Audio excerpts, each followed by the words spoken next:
तर आपण एकंदरीतच पाहिलं राज्याच्या राजकारणामध्ये अनेक घडामोडी घडतायत। काल जे महाराष्ट्राच्या जनतेने जो कौल दिला तो अर्थातच महायुतीच्या बाजूने दिला। तब्बल 234 मतांनी घवघवीत यश महायुतीने संपादित केलंय। याच पार्श्वभूमीवरती अनेक भेटीगाठी होत आहेत, बैठकांचं सत्र मोठ्या प्रमाणात सुरू होतंय। कोल्हापूरचे अनेक नवनिर्वाचित आमदार आहेत ते फडणवीसांना भेटण्यासाठी येत आहेत। अशा अनेक घडामोडी सध्या घडणार आहेत। शिंदेंना सुद्धा अपक्षांनी 4 पाठिंबा दिलाय। या सगळ्या राजकीय घडामोडींचे अपडेट आपण पुढच्या बुलेटिनमध्ये सुद्धा घेणार आहोत। पुढचं बुलेटिन माझ्या सहकारी सुवर्णा यांच्यासह। गाडगे, खूप खूप आभार। कालचा दिवस खूप महत्त्वाचा होता आपल्या सगळ्यांसाठी सुद्धा आणि महाराष्ट्रासाठी सुद्धा।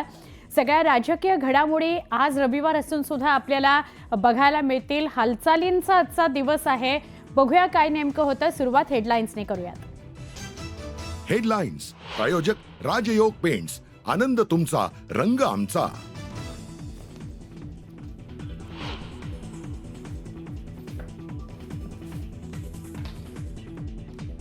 महायुतीतल्या नव्या मुख्यमंत्र्यांचा शपथविधी सोहळा उद्या वानखेडे स्टेडियमवर होणार शपथविधी। राज्यात नवे मुख्यमंत्री कोण होणार याकडे अवघ्या राज्याचं लक्ष।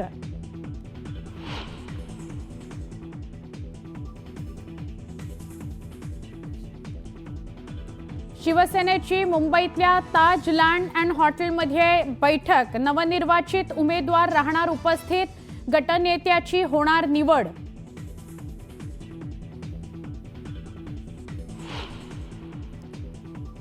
तीन अपक्ष आमदारांचा शिवसेनेला पाठिंबा। अपक्ष आमदारांमुळे शिवसेनेचं संख्याबळ पोहोचलं 60 वर।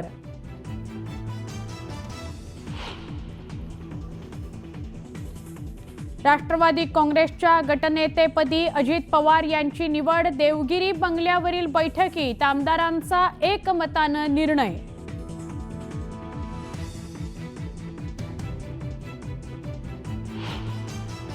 विधानसभा निवडणुकीच्या निकालाला वकील असीम सरोदे देणार आव्हान। निकालाविरोधात मुंबई हायकोर्टात याचिका करणार दाखल।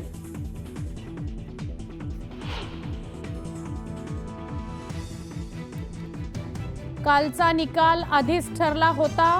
आम्ही जनतेचा कौल मानत नाही। विधानसभेत झालेल्या दारुण पराभवानंतर संजय राऊतांची महायुतीवर टीका।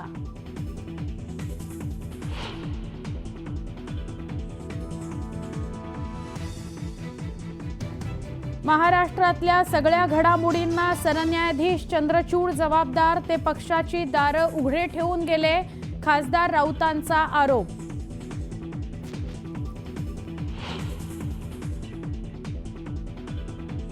मराठ्यांची बैमानी करू नका, सरकार स्थापन होताच पुन्हा आरक्षणाकरता सामूहिक उपोषण करणार, मनोज जरांगेंचा इशारा।